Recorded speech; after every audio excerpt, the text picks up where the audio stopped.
Hello viewers, welcome to Tips Mathematics 23. So இந்த வீடியோவில் Tamil கிளாஸ்க்கான 7th ஸ்டாண்டர்டில் இருக்கக்கூடிய 7வது இயல் தான் நம்ம தெரிஞ்சுக்க போகிறோம். ஓகேங்களா? ஸோ இந்த இயல் வந்து ஃபஸ்ட் டைம் பார்க்கும்போது ரொம்ப கடுப்பிடிக்கிற மாதிரியே இருக்குங்க. பட் ஒன்ஸ் வந்து இதுதான் பாயிண்ட் அப்படின்னு தெரிஞ்சுக்கிட்டிங்கன்னா அடுத்தடுத்து ரிவிஷன் பண்ணுறதுக்கு ரொம்ப யூஸ்ஃபுல்லாக வந்து இருக்கும். ஓகேங்களா? ரொம்ப யூஸ்ஃபுல்லாகவும் இருக்கும், ரொம்ப ஈஸியாகவும் வந்து முடிஞ்சு போயிடும். ஸோ ஃபஸ்ட்டு எடுத்தோம் என்னடா இது இவ்வளோ கஷ்டமாக இருக்குது, எனக்கு இந்த இயல் வேணாம் அப்படின்லாம் யாரும் ஸ்கிப் பண்ணிடாதீங்க. பட் ரொம்ப ஈஸியான இயல் தான். ஃபஸ்ட் டைம் பார்க்கும்போது மட்டும் ரொம்ப கடுப்பாக இருக்க மாதிரி இருக்கும். அந்த நேமிங் அந்த டேர்ம்ஸ்லாம் படிக்கும்போது ஒரு மாதிரி இருக்கும். மற்றபடி வந்து ரொம்ப ஈஸியாக தாங்க இருக்கும். என்னடா எடுத்த உடனே நீங்களே இப்படி சொல்லிட்டீங்களே அப்புறம் எப்படிங்க படிக்க தரோம் அப்படிலாம் கிடையாது. ஸோ நீங்களாக செல்ஃபாக ஒரு தடவை ரீட் பண்ணிவிட்டு அடுத்து கிளாஸை பாருங்கள். நான் சொல்லியிருக்கேன் இல்லைங்களா?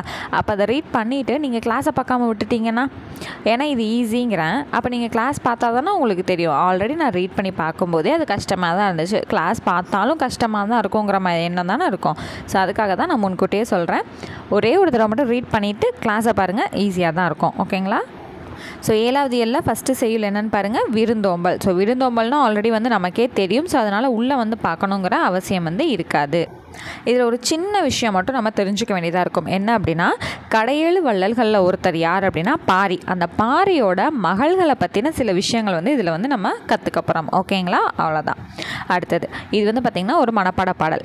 மாரியொன்று இன்றி வரந்திருந்த காலத்தும் பாரி மடமகள் பான்மகருக்கு நீர் உலையுள் பொன் திறந்து கொண்டு புகவா நல்கினால் ஒன்றாகு முன்றிலோ இல். இதை எழுதினவர் யார் அப்படின்னா முன்றுரை அரையனார் அப்படிங்கிறவர் எழுதியிருக்கார். ஓகேங்களா?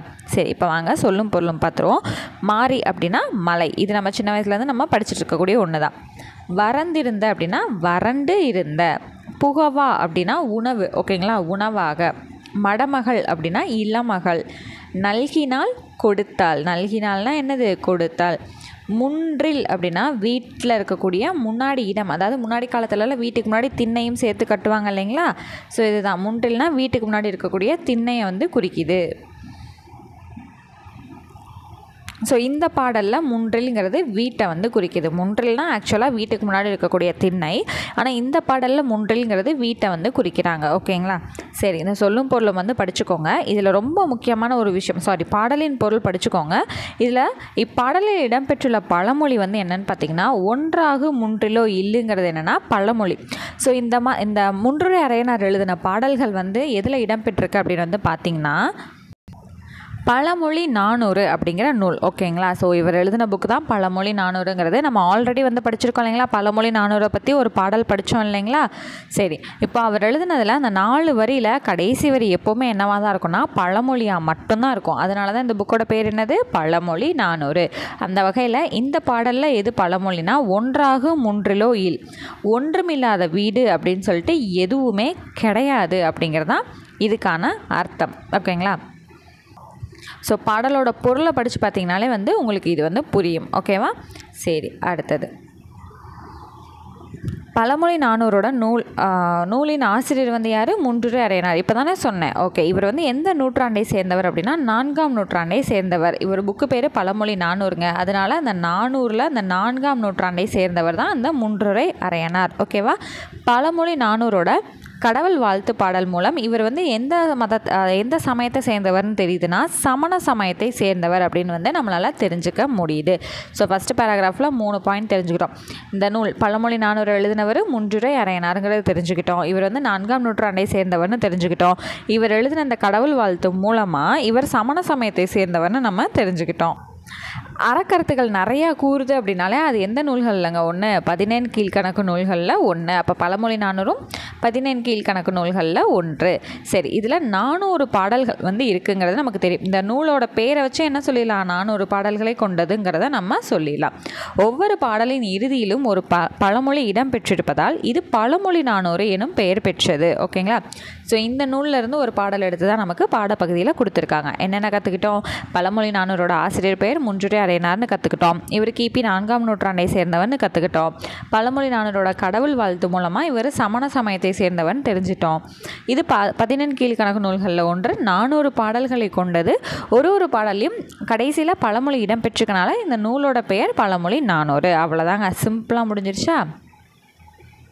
சரி, மரம் வளர்த்தால் டேஸ் பெறலாம், மழை பெறலாம். இங்கே என்ன கொடுத்துருக்காங்க? மாறி. ஓகேங்களா? நீருலையில், நீர் கூட்டல் உலையில். அடுத்து மாறி கூட்டல் ஒன்றுனா மாறி ஒன்று. மாறி ஒன்றுன்னு எங்கெங்கே இருக்குது? அவ்வளோதான், மாறி ஒன்று.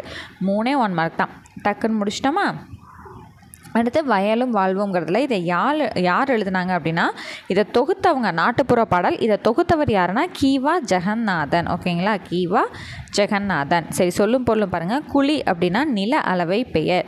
சான் அப்படின்னா நீட்டல் அளவை பெயர். மணி முற்றிய நெல். சும்மாடுங்கிறது பாரம் சுமப்பவர்கள் தலையில் வைத்துக்கொள்ளும் துணிச்சுருள். ஸோ தலையில் இப்போ காரச்சட்டிலாம் தூக்குறாங்க அப்படின்னா தலையில் துண்டு அப்படியே சுருட்டி வச்சு அதுக்கு மேலே தூக்குவாங்க இல்லைங்களா? அதுதான் சும்மாடு.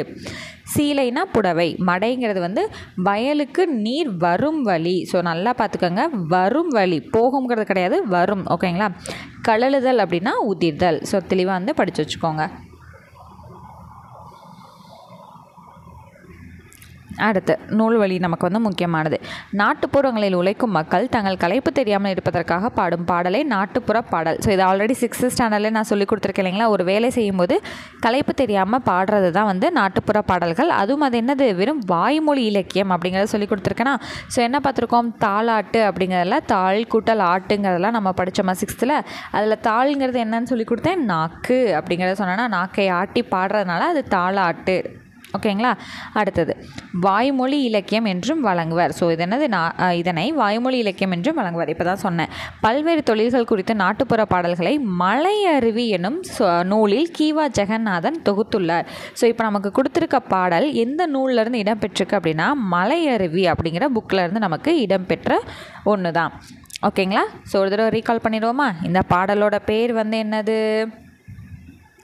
வயலும் வாழ்வும். அப்போ இங்கே என்ன எழுதிக்கணும்? கீவா ஜெகநாதன் எழுதுனது. இது மலையருவிங்கிற நூலில் இவர் பல்வேறு தொழிலை குறித்த பாடல்களை தொகுத்திருக்காரு. அந்த நூலோட பேர் தான் மலையருவி. அதிலிருந்து எடுத்து கொடுக்கப்பட்ட பாடல் தான் இது அப்படிங்கிறத நம்ம தெரிஞ்சுக்கணும். அவ்வளோதாங்க இதை தெரிஞ்சுக்க வேண்டியது. உழவர் சேற்று வயலில் டேஸ் நடுவார், நாற்று நடுவார். வயலில் விளைந்து முற்றிய நெற்பயிர்களை டேஸ் செய்வர், அறுவடை செய்வர். தேர்ந்தெடுத்துங்கிறத எப்படி பிடிக்கலாம்? தேர்ந்து கூட்டல் எடுத்து. ஸோ இங்கே பாருங்கள், தேர்ந்து கூட்டல் எடுத்து. அவ்வளோதான். ஓகேவா? அடுத்து ஓடை கூட்டல் எல்லாம்னா ஓடை எல்லாம். ஓடை எல்லாம் நமக்கு எங்கே இருக்குது? இங்கே இருக்குது. ஓடை எல்லாம். அடுத்தது மேட்ச் கொடுத்துருக்காங்களா? நாற்று என்ன பண்ணுவாங்க? நடுதல். நீர் பாய்ச்சுதல். கதிர் என்னது? கதிர் முற்றியதும் அறுவடை செய்தல். அப்போ அறுத்தல். அடுத்து களைங்கிறது பறித்தல். அவ்வளோதாங்க. ஈஸியாக முடிஞ்சிடுச்சா இந்த பாடம்?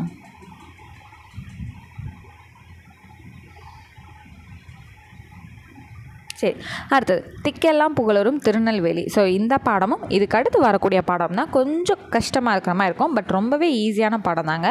ஸோ திக்கெல்லாம் புகழரும் திருநெல்வேலினா திருநெல்வேலியை பற்றி படிக்க போகிறோமாங்கன்னா, ஆமாங்க, திருநெல்வேலியை பற்றி தான் நம்ம என்ன பண்ண போகிறோம்? படிக்க போகிறோம்.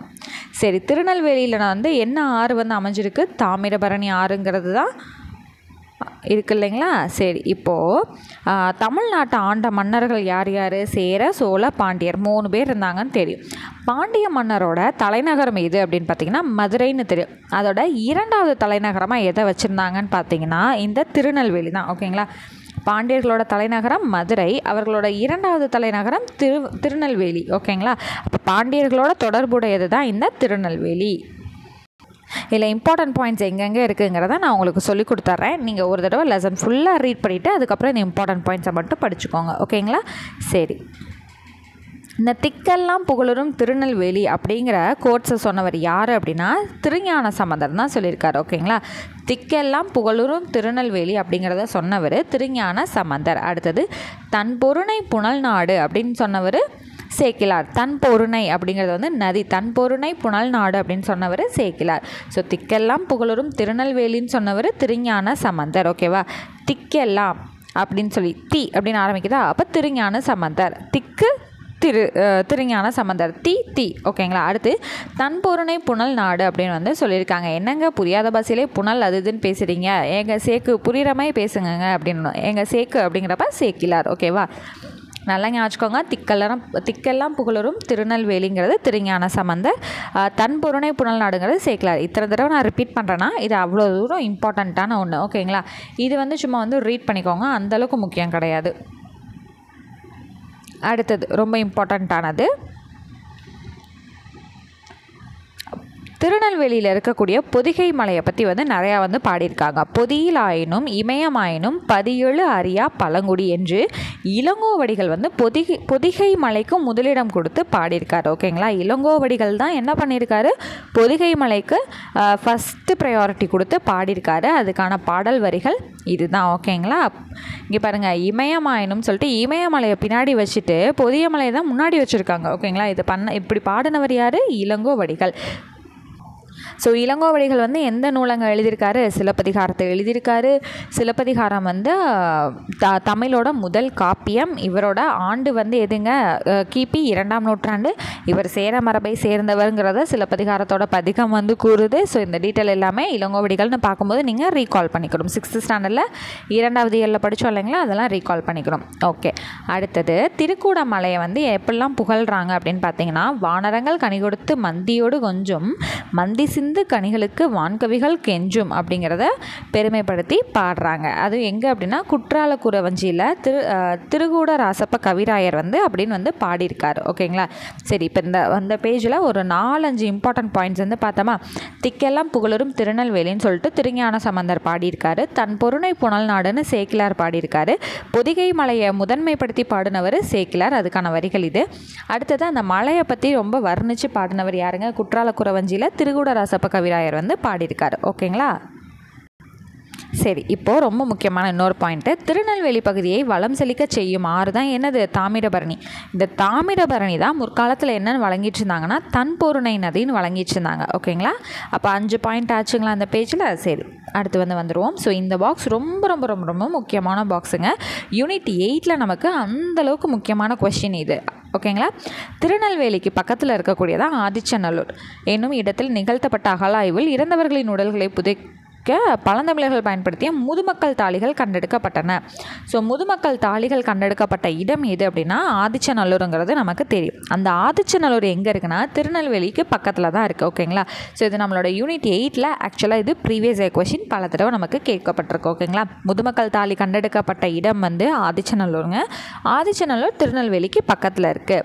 ஓகேவா, இப்போ இந்த ஆதிச்சநல்லூருங்கிற ஊர் வந்து எந்த மாவட்டத்தில் இருக்குன்னா தூத்துக்குடி மாவட்டத்தில் இருக்குது. ஓகேவா, சரி, அடுத்து முத்தப்படு பரப்பிற் கொற்கை முன்றுரை அப்படிங்கிற வரிகள் வந்து எங்கே இடம் பெற்றிருக்குன்னா நற்றிணை. அடுத்து கொற்கையில் பெருந்துரை முத்து அப்படிங்கிறது எங்கே இருக்குது, அகநானூரில் வந்து இருக்குது. ஸோ இதை எப்படி நம்ம ஞாபகம் வச்சுக்கலாம்னா, முத்து வந்து ஃபஸ்ட்டு வந்துட்டால் நிறைய பேருக்கு பிடிக்கவே பிடிக்காது. ஓகேங்களா, முத்து ஃபஸ்ட்டு வந்தால் அந்த நட்டு பயலுக்கு பிடிக்கவே பிடிக்காது. முத்து ஃபஸ்ட்டு வந்தால் நட்டு பயலுக்கு, நற்றிணைக்கு பிடிக்கவே பிடிக்காது. இதே முத்து கடைசியாக வந்தால் அகத்தில் வந்து எல்லாருக்கும் ஒரே சந்தோஷமாக இருக்கும். ஓகேங்களா, ஸோ முத்து ஃபஸ்ட்டு வந்தால் யாருக்கு பிடிக்காது, நட்டுக்கு பிடிக்காது. ஓகேவா, முத்து கடைசியாக வந்தால் யாருக்கு சந்தோஷமாக இருக்கும், அகத்தில் இருக்க அந்த கிளாஸில் இருக்க அகத்தில் இருக்க அத்தனை பேருக்கும் சந்தோஷமாக தான் இருக்கும். ஓகேங்களா, அகங்கிறது ஒன்றும் இல்லைங்க, அகநானூறு தான். ஓகேவா, ஸோ ஈஸியாக உங்களுக்கு புரிஞ்சிருக்கும்னு நினைக்கிறேன். அடுத்தது திங்கள் நாள் விழா மழ்கு திருநெல்வேலியுரை செல்வர் தாமே. இதை வந்து பாடினவர் யார், திருஞான சம்பந்தர். ஓகேவா,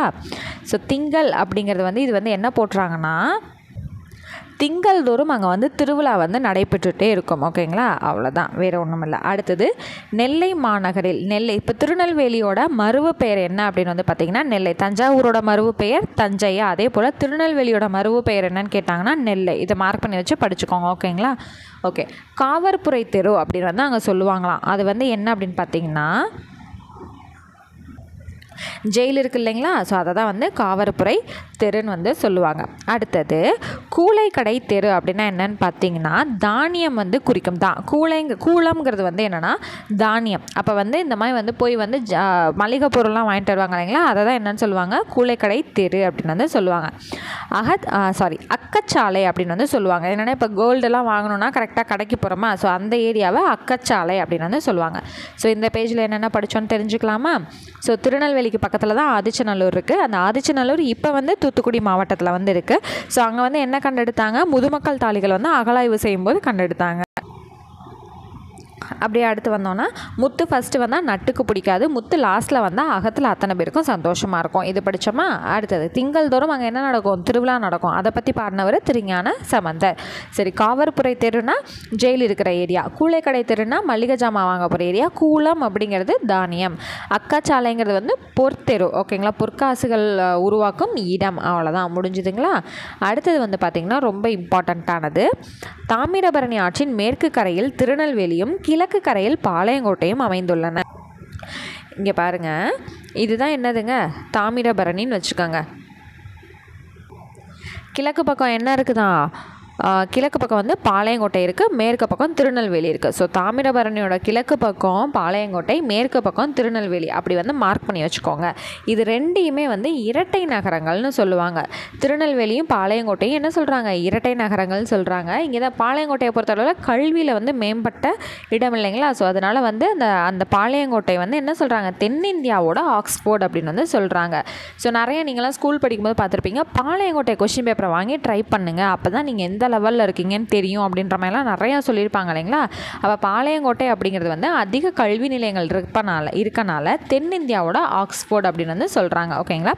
தாமிரபரணியோட கிழக்கு பக்கம் பாளையங்கோட்டை இருக்குது, மேற்கு பக்கம் வந்து திருநெல்வேலி இருக்குது. இது ரெண்டுமே இரட்டை நகரங்கள். பாளையங்கோட்டையில் அதிகமான கல்வி நிலையங்கள் இருக்கனால அதை என்ன சொல்கிறாங்க? தென்னிந்தியாவின் ஆக்ஸ்போர்ட் அப்படின்னு சொல்கிறாங்க. ஓகேங்களா? ஸோ அடுத்து வந்து அப்படியே வந்தோன்னா அவ்வளோதாங்க, லெசன் முடிஞ்சிருச்சு. ஒரு தடவை இந்த லெசனை உங்களுக்கு நான் ரீகால் பண்ணி விடுறேன். இப்போ ரொம்ப ஈஸியாக இருக்கும் பாருங்கள். ஈஸியாக இருந்துச்சு அப்படின்னா கண்டிப்பாக கமெண்ட் செக்ஷனில் தெரியப்படுத்துங்க. ஓகேங்களா? ஸோ திருநெல்வேலிங்கிறது யாரோட தொடர்புடையதுன்னு சொன்னேன்? பாண்டியர்களோட தொடர்புடையது. ஏன்னா அவங்களோட இரண்டாவது தலைநகரமே திருநெல்வேலி தான். ஓகேவா? அடுத்தது, திக்கெல்லாம் புகழரும் திருநெல்வேலின்னு சொன்னவர் திருஞான சம்பந்தர். திங்கள் அப்போ வந்து அங்கே ஒரே திருவிழாவாக இருக்கும்னு சொன்னவர் யார்? திருஞான சம்பந்தர் தான். அடுத்தது, தன் பொருணை புனல் நாடுன்னு சொன்னவர் யார்? சேக்கிலார். அடுத்தது, பொதிகமலையை முதன்மைப்படுத்தி பாடினவர் யாருங்க? இளங்கோவடிகள். அடுத்தது, இந்த திரிகூடமலை அப்படிங்கிறது வந்து எதுங்க? அந்த பொதிகை மலையை வந்து குறிக்கக்கூடியது தான். அந்த மலையை பற்றி ஒன் செகண்ட் பாடினவர் திருகூடராசப்ப கவிராயர். எதில்? குற்றால குறவஞ்சியில் பாடியிருப்பார். அடுத்தது, தாமிரபரணி ஆறை தான் என்னன்னு சொல்லி வழங்கிட்டு இருந்தாங்க முன்னாடி காலத்தில்? தன்பொருணை நதின்னு சொல்லி வழங்கிக்கிட்டு இருந்தாங்க. அடுத்தது, இங்கே ஆதிச்சநல்லூருங்கிறது திருநெல்வேலி பக்கத்தில் இருக்குது, இப்போ தூத்துக்குடி மாவட்டத்தில் இருக்குது. அங்கே தான் அகழ்வாய்வு செஞ்சப்போ முதுமக்கள் தாளிகள் கிடைச்சிது. அடுத்தது, முத்து ஃபஸ்ட்டு வந்தால் நட்டுக்கு பிடிக்காது, முத்து லாஸ்ட்டில் வந்தால் அகத்தில் எல்லாருக்கும் சந்தோஷமாக இருக்கும். ஸோ இந்த பாயிண்ட் வந்து நான் லாஸ்ட்டாக அங்கே சேக்கிலார் பார்க்கும்போதே சொல்லிட்டேன். சாரி, திருஞான சம்பந்தரோட ஃபஸ்ட் பாயிண்ட் பார்க்கும்போது இங்கே சொல்லிட்டேன் இல்லைங்களா? சரி, அடுத்து காவற்புரை தெருனா சிறைச்சாலை, கூளைக்கடை தெருனா மளிகை ஜாமான் வாங்க போகிற இடம், அக்காசாலைனா பொற்காசு செய்யும் இடம். அவ்வளோதான். அடுத்து வந்து தாமிரபரணியோட கிழக்கு பக்கம் பாளையங்கோட்டை இருக்குது, மேற்கு பக்கம் திருநெல்வேலி இருக்குது. இது ரெண்டுமே இரட்டை நகரங்கள். பாளையங்கோட்டை தான் வந்து தென்னிந்தியாவோட ஆக்ஸ்போர்டு. அவ்வளோதான், முடிஞ்சிருச்சா? சீக்கிரமே முடிஞ்சிருச்சு பார்த்தீங்களா? திருநெல்வேலி டேஸ் மன்னர்களோடு தொடர்புடையது. ஸோ அப்வியஸாக உங்களுக்கு நீட்டாக புரிஞ்சிருக்கும். பாண்டிய மன்னர்களோட தொடர்புடையது. இளங்கோவடிகள் டேஸ் மலைக்கு முதன்மை கொடுத்து பாடியுள்ளார். எதுங்க? இமயமலையை பாடினாரா? பொதிகை மலையை பாடினாரா? பொதிகை மலையை தானே பாடினார். அவ்வளோதான்.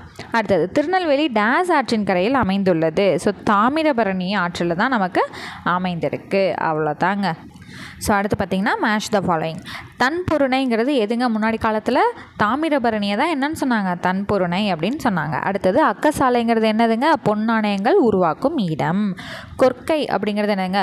கொற்கைங்கிற இடத்துல தான் வந்து பாண்டிய மன்னர்களோட முத்து குளித்தல்ங்கிறது நடக்கும். அதாவது முத்து எடுக்கிறாங்க இல்லைங்களா? ஸோ அது வந்து நடைபெற்ற இடம். திருகூடமலைங்கிறது என்னதுங்க? குற்றாலம். அவ்வளோதான். ஓகேங்களா? முடிஞ்சிருச்சு. சரி, அடுத்த லெசன் திருநெல்வேலி சீமையும் கவிகளும். ஸோ திருநெல்வேலியில் பார்த்திங்கன்னா நிறைய கவிஞர்கள் வந்து வாழ்ந்த இடங்க. ஸோ அதை பற்றி தான் நம்ம வந்து தெரிஞ்சுக்க போகிறோம். ஓகேங்களா? ஸோ இதில் வந்து என்னென்னா, பாரதியார் பிறந்து வளர்ந்த இடம் வந்து எட்டயபுரம். எட்டயபுரம் இது வந்து தெரிஞ்சுக்கோங்க. அடுத்தது வந்து தேசிக விநாயகனார், கவிமணி தேசிக விநாயகனார் இருக்கார் இல்லைங்களா? ஸோ 20ஆம் நூற்றாண்டில் இணையற்ற கவிஞர்கள் யார் யார் அப்படின்னா பாரதியாரும் தேசிக விநாயகனாரும். ஓகேங்களா? இது ஆல்ரெடி பாரதியாரை பற்றி சொல்லும்போது நான் வந்து சொல்லியிருக்கேன். கவிமணி தேசிக விநாயகனார் ஆக்சுவலாக கன்னியாகுமரியை சேர்ந்தவர். அவரோட தமிழ் வளத்தை வந்து நல்லா விரிவுபடுத்தணுங்கிறதுக்காக அவர் எங்கே வந்து தங்கியிருந்தார்னா திருநெல்வேலியில் வந்து இருந்தார். ஓகேங்களா? ஸோ அவர் வந்து கன்னியாகுமரி தேரூர் அப்படிங்கிற ஊரை சேர்ந்தவர் அப்படிங்கிறத ஆல்ரெடி நம்ம டெஸ்ட் வந்து எழுதியிருப்போம் இல்லைங்களா? சரி, அடுத்தது இதில் நம்ம என்ன படிச்சுக்கணும் அப்படின்னா,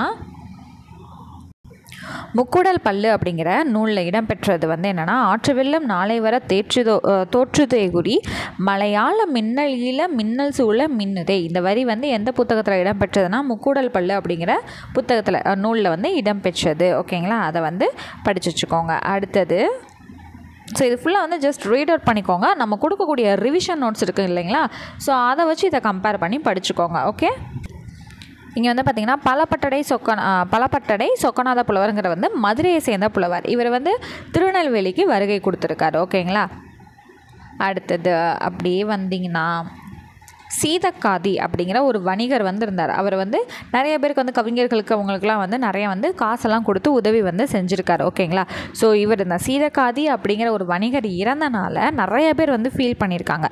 அப்போ ஃபீல் பண்ணி பாடினவரில் ஒருத்தவர் வந்து யார் அப்படின்னா, நமச்சிவாய புலவர் அப்படிங்கிறவர் வந்து பாடியிருக்காரு. ஓகேங்களா, ஸோ இவர் எந்த ஊரை சேர்ந்தவர்? அந்த இந்த சீதக்காதிங்கிறவர் பார்த்திங்கன்னா காயல்பட்டினம். ஓகேங்களா, சரி. அப்போ அந்த நமச்சிவாய புலவர் வந்து என்ன பாடியிருக்காரு அப்படின்னு வந்து பார்த்திங்கன்னா, பூமாது இருந்தன் புவிமாது இருந்தன் இப்பூதலத்தில் நாமாது இருந்தென்ன நாமும் இருந்தென்ன நாவலருக்கு கோமான் அழகமர் மால் சீதக்காதி. இங்கே இருக்குது பார்த்திங்களா, சீதக்காதியை வந்து மென்ஷன் பண்ணி அவர் இறந்துட்டார் அப்படிங்கிறத புலம்பி பாடியிருக்காரு. ஓகேங்களா, ஸோ இந்த நமச்சிவாய புலவர் இந்த பாடலை யாருக்காக பாடியிருக்காரு? சீதக்காதிங்கிற வணிகர் இறந்துட்டாரே அப்படிங்கிறத ரொம்ப மனம் வருந்தி பாடியிருக்காரு. ஓகேங்களா, அடுத்தது இங்கே பார்த்திங்கன்னா, அழகிய சொக்கநாதரை வந்து தரிசனம் செய்ய போனவங்க வாடா என அழைத்து வாழ்வித்தல் அம்மா உன்னை கூடாதென்ற தடுப்பார் கோமதித்தாய் ஈஸ்வரியே அப்படிங்கிற பாடலை வந்து பாடியிருக்காரு.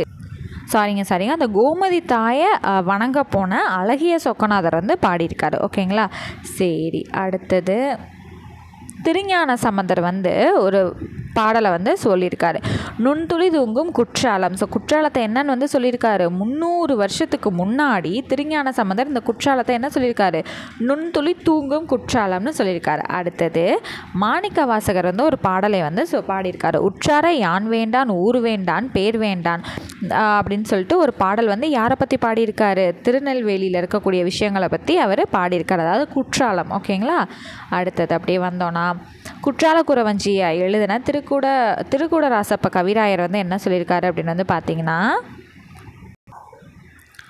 கையிலே எனும் வடமலைக்கு தெற்குமலை அம்மே கனகமகா மேருவென நிற்கும் மலை அம்மே. ஸோ அம்மேன்னு கடைசியில் வந்து முடிச்சிருப்பார். ஓகேங்களா, அது யார்? திருக்கூட ராசப்ப கவிராயர். ஓகேங்களா, ஸோ இந்த லெசன் வந்து கம்ப்ளீட் ஆயிடுச்சு. ஸோ என்னங்க சொல்லி கொடுத்தீங்க, ஒன்றுமே புரியலைங்க அப்படின்னா ஜஸ்ட் இப்போ ஒன்ஸ் வந்து ரீகால் பண்ணுவோம், அதை மட்டும் பாருங்கள். ஸோ பாரதியார் பிறந்த ஊர் எட்டயபுரம்னு பார்த்தோம். தேசிக விநாயகனார் வந்து கன்னியாகுமரி பக்கம் வந்து பிறந்தவர். பட் அவரோட தமிழ் வளத்தை பெறுகிறதுக்காக அவர் திருநெல்வேலியில் வந்து இருந்தார் அப்படிங்கிறத பார்த்தோம்.